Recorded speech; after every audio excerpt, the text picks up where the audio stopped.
សួស្តីអ្នកទាំងអស់គ្នាស្វាគមន៍មកកាន់វីដេអូទី4ដែលយើងនឹងសិក្សាទៅលើ layer ហើយនិង pre-composition នៅក្នុង After Effects ដែលការវីដេអូមុនខ្ញុំបានបញ្ជាក់ថានឹង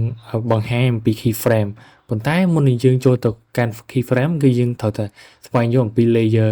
ក្នុង After Effects ជាមុនសិនហើយនឹង pre-composition អូខេអញ្ចឹងដើម្បីបង្ហាញ layer អ្នកទាំងអស់គ្នាបានទី1អ្នកទាំងអស់គ្នាអាច import full text របស់យើងចូលមកចឹងខ្ញុំអាចចុច Control I ហើយខ្ញុំយក full text ដែលខ្ញុំចង់បានហើយខ្ញុំចុច import អូខេចឹងខ្ញុំបានពីរ layer របស់ខ្ញុំ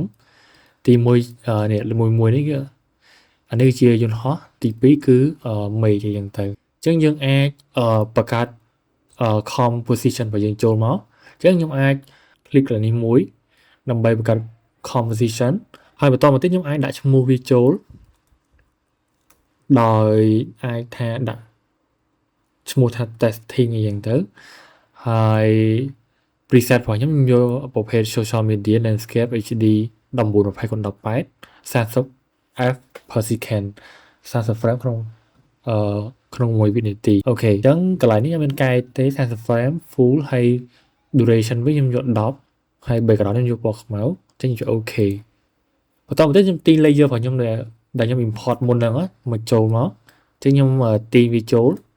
select ទាំងពីរនឹងមកហើយទីមកដាក់ខាងក្រោមនេះអូខេអញ្ចឹងយើងកន្លែងឃើញថាមេឃរបស់យើងនេះជាក់ស្ដែងនេះមេឃនេះរៀងមានពពងអីចឹងអានេះចេញមកពណ៌រៀងខៀវសុទ្ធបណ្ដោយអញ្ចឹងមានន័យថាដោយសារតែមេឃនេះគឺ resolution វាគឺធំជាង composition របស់យើងនេះអ្នកនេះអាច click លើមេឃរបស់យើងមកអ្នកនេះនឹងឃើញនេះ resolution វាចូល8000គុណនឹង4500តែស្មើ 8K ជាងឯងកម្រិតរូបភាព 8K ជាងឯងហើយណាមួយទៀត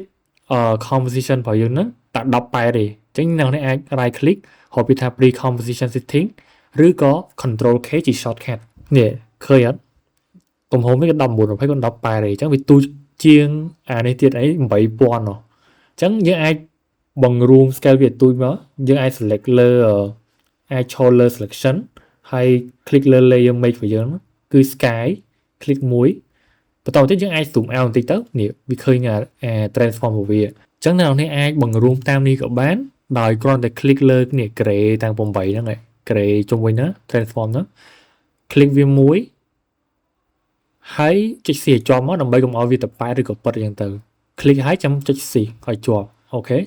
ចុច C ឲ្យជាប់ទៅយើងអាចទាញទៅស្មើហើយគឺបែបហ្នឹងឬមួយទៀតអ្នកនរអាច click លើ layer make របស់យើង sky ហ្នឹងហើយដល់ចុចអក្សរ S ជា shortcut របស់ scale នេះចេញមកហើយចឹងយើងអាចបង្រួមវាចឹងអាច zoom តិចទៅក៏ scroll ទៅមុខទៅ zoom មកហើយយើងអាចទាញវាបែបនេះចឹងទំហំវាអាចល្មមថា25ទៅចឹងបើយើងពិបាកមើលតាមហ្នឹងយើងអាចclick វាមួយ click កន្លែងgray នេះហើយចុច C ឲ្យជាប់ហើយបន្ទាញវាមកល្មមបានហើយលើតិចទៀតអត់អីទេអូខេតែប៉ុណ្្នឹងទៅបានហើយជាការស្រេចអូខេចឹងយើងបានមេឃហើយប៉ុន្តែណាយន្តហោះដោយសារតែយើងមិនយើង import ម្ដងពីរត្រូវនេះយន្តហោះគឺនៅកន្លែងនេះដែល layer របស់យើងគឺមួយខ្ញុំអត់ rename ឈ្មោះអញ្ចឹងអ្នកនេះ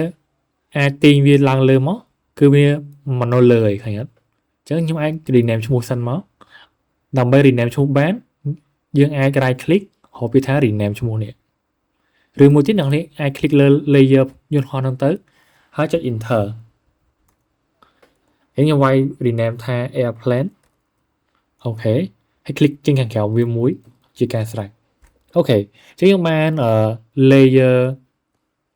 យន្តហោះរបស់យើងដែល rename ឆ្លើយមិញអញ្ចឹងចំពោះ layer ហ្នឹងគឺវាអត់ខុសពីក្នុង Photoshop ឬក៏ Adobe ផ្សេងៗទេណាគេនៅលើអាហ្នឹងគឺឃើញមុនគេហីអញ្ចឹងបើថាខ្ញុំចង់ឲ្យយន្តហោះបាំងខ្ញុំចង់ឲ្យមេឃមកលើអញ្ចឹងមានថាមេឃហ្នឹងគឺបាញ់យន្តហោះហ្មងនេះទីងមេឃ sky របស់យើងមកលើយន្តហោះមកគឺយន្តហោះហ្នឹងគឺនៅខាងក្រោយ layer ហ្នឹងគឺមានតែមើលឃើញទេហើយណាមួយមេឃធំជាងយន្តហោះហ្នឹងអញ្ចឹងដើម្បីឲ្យឃើញយន្តហោះអ្នកអាចទាញយន្តហោះហ្នឹងនេះ layer យន្តហោះហ្នឹងទីមកលើមកលេខ1មកវានឹងឃើញយន្តហោះហើយអាហ្នឹងគឺការប្រើប្រាស់ layer វាខុសគ្នាពីក្នុង Photoshop ឯទេអូខេមួយទៀតពាក់ព័ន្ធនឹង pre composition អញ្ចឹងចំពោះ pre composition យើងធ្វើវាដើម្បីអីដើម្បី make គ្រប់វាហើយកុំឲ្យវាញ៉ៃអញ្ចឹងណាឲ្យវាស្រួលមើលអញ្ចឹងទៅនិយាយទៅ pre composition ហ្នឹងមានន័យថា make ដូចជា make group អញ្ចឹង ប៉ុន្តែវាខុសពីគ្រប់ហើយវាដូចទៅនឹង smart object ការបង្កើត smart object នៅក្នុង Photoshop ដូចគ្នាអញ្ចឹងយើងគ្រាន់តែ select ទាំងពីរ layer ឬក៏ layer ណាដែលយើងចង់ smart object មកហើយ right click ខកពាក្យថា pre-compose នេះ pre-compose នេះ click វាមួយទៅឬ shortcut វាគឺនេះខ្ញុំ select មកទៀត shortcut វាគឺ control shift C អញ្ចឹងខ្ញុំអាច rename ឈ្មោះវាមុនមកដាក់ឈ្មោះថា airplane and sky អញ្ចឹងទៅនិយាយទៅស៊ីសងតាមការបង្កើត composition របស់យើងហ្នឹងដូច make group អញ្ចឹងខ្ញុំបញ្ជាក់អូខេអញ្ចឹងកន្លែងនេះយើងមិនប៉ះពាល់អីទេយើងចុច OK មកជាការស្រេចអញ្ចឹងវាបង្កើតបានជា pre composition យើងយល់ទៅគឺ make group ឬក៏ make smart object នឹងឯងនេះអញ្ចឹងមានន័យថា layer make ហើយនឹងយន្តហោះហ្នឹងគឺភ្ជាប់គ្នាហើយដោយសារតែយើងដូចជា make group វាអញ្ចឹងហ្នឹងហើយអញ្ចឹងចំពោះខ្ញុំចង់ឲ្យយន្តហោះហ្នឹងមកក្រោយដើម្បីកែ pre composition ហ្នឹងយើងអាច double click លើ pre composition របស់យើងចូលមក double click មកអញ្ចឹងវានឹងចូលមកក្នុងនេះ pre composition ក្នុងហ្នឹងហើយអញ្ចឹងខ្ញុំចង់ឲ្យយន្តហោះមកក្រោយខ្ញុំអាចឈរលើ selection tool ហើយខ្ញុំ click លើ layer យន្តហោះហើយខ្ញុំទីមកក្រោយតែប៉ុណ្្នឹងជាការស្រេចអញ្ចឹងយើងមកមើល composition ដែលយើងបង្កើតមុនគេហ្នឹងយើងអាច click មកអញ្ចឹងវាមិនដឹងដូចគ្នាឃើញអត់អញ្ចឹងអានេះពេលដែលយើងកែយើងអាចខ្វែងវាចោលជាការស្រេចគឺបែបហ្នឹងអញ្ចឹង pre composition ហ្នឹងមានន័យថាដោយបង្កើតគ្រប់ឬក៏ smart object នៅក្នុង Photoshop ដូចគ្នាអញ្ចឹងដើម្បីកុំឲ្យ layer របស់យើងមានភាពរញ៉េរញ៉ៃ layer ណាដែលយើងអាច combine គ្នាបាន combine ហ្នឹងហើយអញ្ចឹងនៅក្នុងវីដេអូនេះគឺមានតែប៉ុណ្្នឹងទេគ្រាន់តែចង់ឲ្យអ្នកនរនេះស្វែងយល់អំពី layer ហើយនឹង pre composition អូខេអញ្ចឹងជួបគ្នាក្នុងវីដេអូក្រោយយើងនឹងសិក្សាទៅលើ keyframe